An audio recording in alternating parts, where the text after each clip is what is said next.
This episode brought to you by Progressive Insurance. Do you ever find yourself playing the budgeting game? Shifting a little money here, a little there, and hoping it all works out? Well, with the Name Your Price tool from Progressive, you can get a better budgeter and potentially lower your insurance bill too. You tell Progressive what you want to pay for car insurance, and they'll help find you options within your budget. Try it today at Progressive.com. Progressive Casualty Insurance Company and Affiliates. Price and coverage match limited by state law. Not available in all states. AI agents are everywhere, automating tasks and making decisions at machine speed. But agents make mistakes. Just one rogue agent can do big damage before you even notice. Rubrik Agent Cloud is the only platform that helps you monitor agents, set guardrails, and rewind mistakes, so you can unleash agents, not risk. Accelerate your AI transformation at Rubrik.com. That's RUBRIK.com. Hello, and welcome to Around the Political World with John Rothman. I am your host, John Rothman. If you're a fan of the show, make sure to hit the follow button on the top right of Apple Podcasts, Spotify, or wherever you are listening at this very moment. When you hit follow, leave a review or share an episode with a friend. It helps other people discover the show, keeps us going, and as I like to point out, it expands our base. I want to speak directly to truth, accountability, and respect for law. Do you remember just a week ago when 6 Democrats in the House and Senate made a video, and the video was very clear?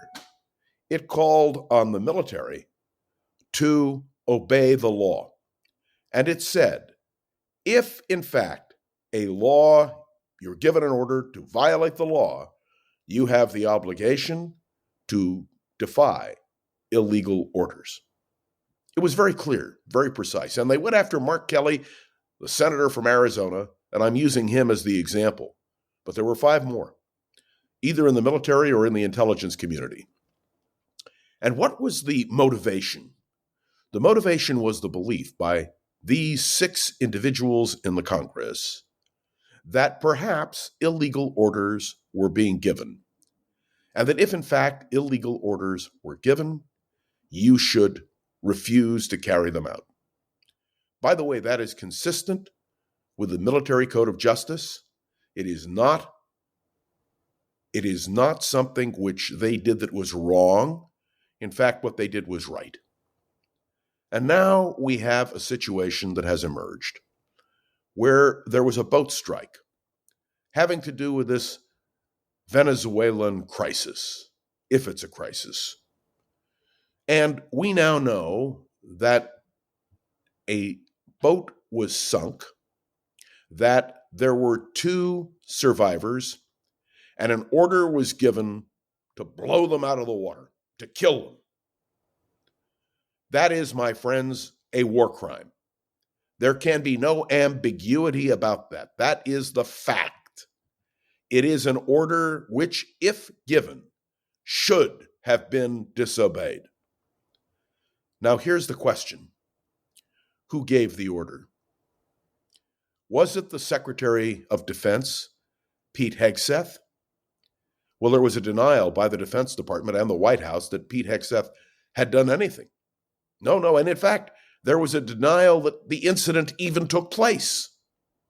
And then, hours later, there was an admission that, in fact, the action had taken place. There had been a second attack, that 2 people were killed, a direct violation of law. Now the question is, who was responsible? There will be an investigation. We know that Democrats and Republicans agree that the ultimate person responsible must be found. It's either the Secretary of Defense or it's Admiral Frank M. Mitch Bradley. Now, the question is Admiral Bradley being thrown under the bus in order to protect the Secretary of Defense? That's the question. And it's a clear and direct question. concern about the second strike emerged and is now confirmed despite denials. There is a question about the rule of law. This is not the only example of this administration violating the Constitution, violating the rule of law. On the same day, when all of this is emerging as a major discussion, we know that several people appointed by the president and not confirmed by the Congress to serve in districts where theoretically they were going to be the U.S. attorney have now been disqualified, told the appointments are illegal. They have not been confirmed by Congress. This is yet another example of an administration which defies law, which believes thoroughly in the concept of a unitary executive. That is, that the President of the United States has the power to act above the law. And let me point out that the Supreme Court has given the president that power. That's right. If a president is doing his duties and maybe they make a mistake, they cannot be held accountable. That was a decision by the United States Supreme Court. Now, I want all of us to stop and think for a minute. A president should not have that power. And the Supreme Court, I think, made an ill-considered decision. But it's all going to come to a head because there will be a congressional investigation by Democrats and Republicans in the House and in the Senate of what happened when that boat strike killed survivors. But this is just one example of many of an administration which seems to me to be lawless. So, will Admiral Bradley be the scapegoat? Will the buck stop with the Secretary of Defense, who, by the way, and I want to say this one more time emphatically, is not the Secretary of War. He is the Secretary of Defense. And that title was given to him by Congress when the Department of War ceased to exist and the Department of Defense was created in 1947. We have an administration that does not respect law, does not respect an act of Congress, creating a Department of Defense. This should concern everyone. We know that someone is going to be held accountable. But I want to suggest to you that whoever is held accountable, the real question is, what happens when an administration defies law? Now, there are many examples of real concerns about this administration. That includes Supreme Court decisions upcoming, dealing with the roundup of people. That's right, and their expulsion from this country. I used the example just yesterday of the Palmer raids in 1919, and the fact that the Supreme Court stepped in 1920 and ruled those raids illegal. It is time for the Supreme Court to act. Oh, there will be a congressional investigation. And the placement of U.S. attorneys illegally already removed, and the president still defying law. I want you all to be aware of my concern. It is not that this is a Republican administration. If this were a Democratic administration doing exactly the same thing, I would be just as upset.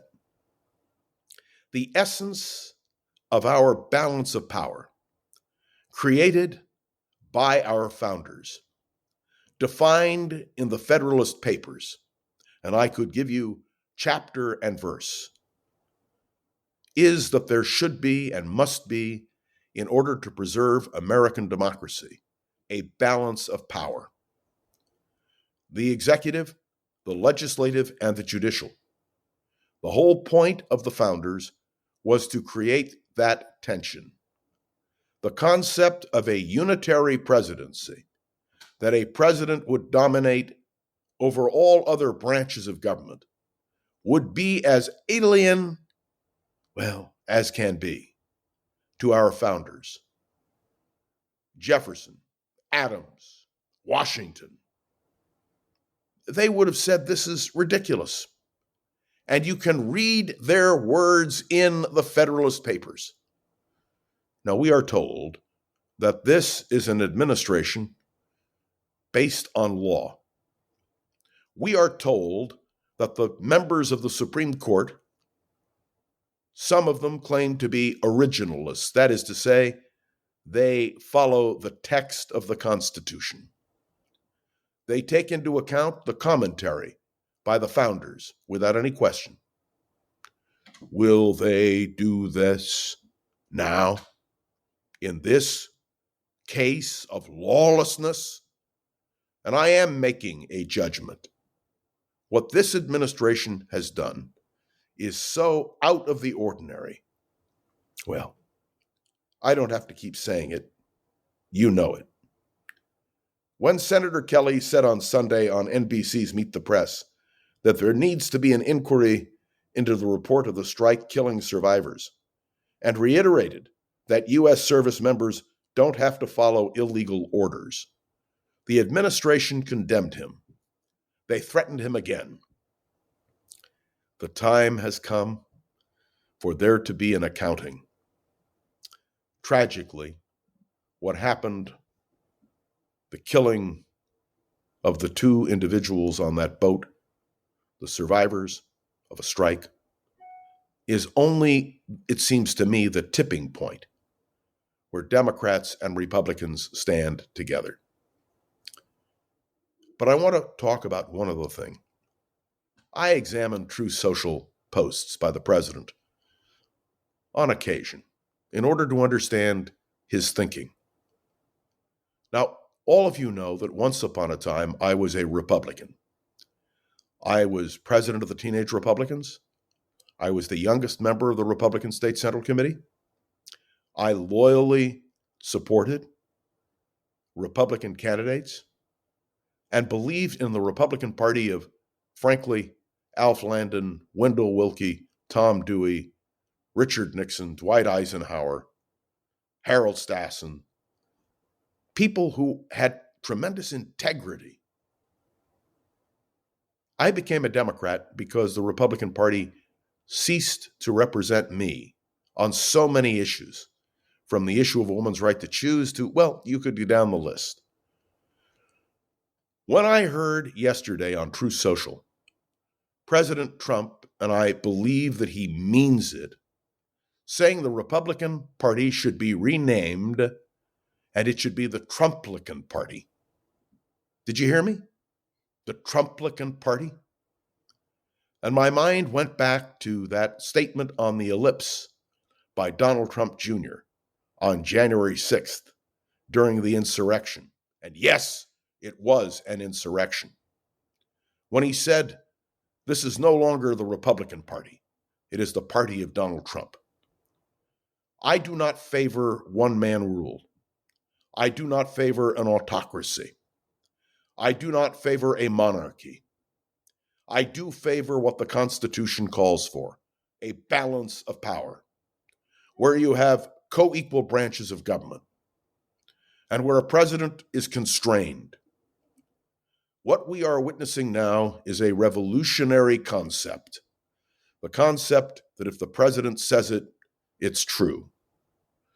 Let me remind us all that we rejected that when we fought for American independence against King George III, that we should reject it now when you see what is happening every day in the White House. By the way, did you see the White House posting, the president's posting, Franklin the Turtle? using a cartoon to justify unjustifiable actions, the publisher of Franklin the Turtle has complained, and rightly so, about the misuse of a character. Well, let me be clear. Donald Trump and Pete Hegseth and this administration need to be held accountable. Congress needs to do its job. And yes, the Supreme Court needs to do its job. And the rulings which will come down very soon about the president's authority on tariffs and so much more will determine the future strength of American democracy. I do not say this lightly. I say it because I believe in this country and what it stands for. I believe in the concept articulated in The Adventures of Superman. Do you remember? Truth, justice, and the American way. It's time for there to be an accounting. Thanks for tuning in to another episode of Around the Political World with John Rothman. I'd love to hear your thoughts on today's episode. You can, of course, write a review on Apple Podcasts, drop a comment on YouTube or Spotify, and, of course, click any of the links in the show notes to connect with me on social media. Remember, please, to share this episode with a friend or colleague so we can continue to grow and expand. That's what we're here for.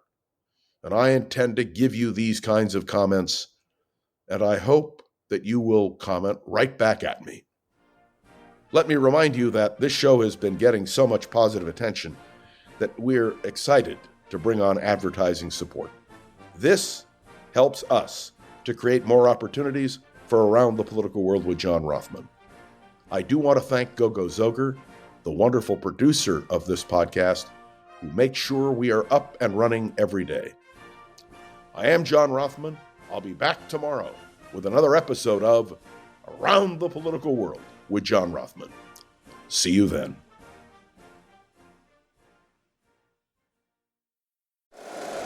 If you like the show, please take a moment to rate, review, and subscribe. It really does help the show to grow. Thank you for listening.